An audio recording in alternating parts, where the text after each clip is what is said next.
Kabar gembira bagi honorer kategori 2 sampai 4 di Cianjur khususnya.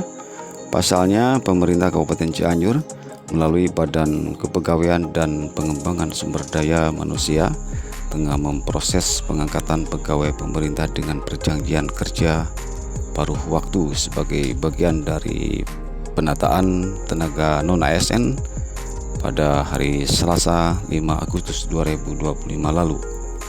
Kepala BKPSDM Kabupaten Cianjur, Andi Junadi, menjelaskan bahwa langkah awal yang sedang dilakukan adalah menyelaraskan data pegawai non-ASN yang potensial untuk diangkat.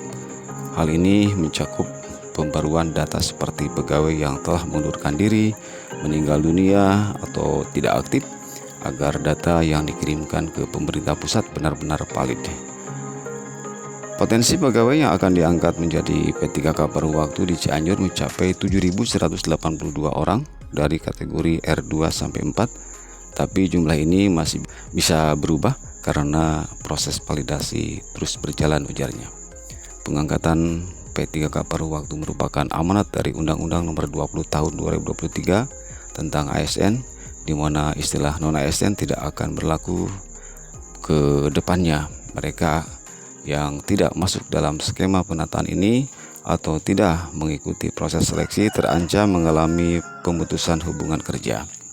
Menurut Andi, P3K paruh waktu nantinya akan memiliki rekening khusus dengan kode penggajian tersendiri sehingga dapat dibedakan dari pegawai non-ASN biasa. Berdasarkan hasil koordinasi dengan Kementerian Pendayagunaan Aparatur Negara dan Reformasi Birokrasi Kemenpan RB, berikut adalah poin-poin penting dalam pengadaan P3K paruh waktu. Kriteria dan prioritas non-ASN yang sudah terdata namun tidak lulus seleksi dan tidak dapat mengisi formasi penuh waktu. Pengangkatan dilakukan berdasarkan prioritas dan ketersediaan anggaran. Status kepegawaian P3K paruh waktu akan memiliki nomor identitas pegawai ASN. Pengangkatan hanya dilakukan pada formasi tahun anggaran 2024. Proses usulan dilakukan secara elektronik melalui sistem BKN, disesuaikan dengan kebutuhan dan anggaran masing-masing instansi.